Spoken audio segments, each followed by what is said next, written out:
கிறிஸ்துவுக்குள் அன்பானவர்களே, உங்களை சந்திப்பதில் மகிழ்ச்சி அடைகிறேன். ஓசியா 14:5. நான் இஸ்ரவேலுக்கு பனியைப் போல் இருப்பேன், அவன் லீலி புஷ்பத்தைப் போல் மலருவான், லீபனோனைப் போல் வேரூன்றி நிற்பான்.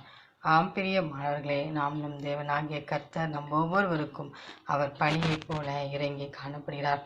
லீலி புஷ்பத்தைப் போல நம் வாழ்வில் அவர் மலர்ந்து காணப்படுகிறார். நாம் வாழ்வில் வேரூன்றி நிற்பதற்காக தேவன் நம்முடைய எல்லா சூழ்நிலையிலும் நம்மோடு கூட நிற்கிறார். எனவே தற்போது உள்ள சூழ்நிலையை கண்டு கலங்கி சோர்ந்து போகாமல், இல்லை என்றால் தேவனை விட்டு பின்வாங்கி இதயத்தோடு நாம் காணப்படாமல் தேவனோடு கூட இணைந்திருப்போம். அப்பொழுது அவர் நமக்காக பனியை போல் இறங்குகிறதை நம்மால் அனுபவிக்க முடியும்.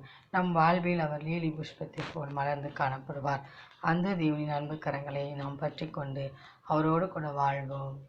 ஆமேன்.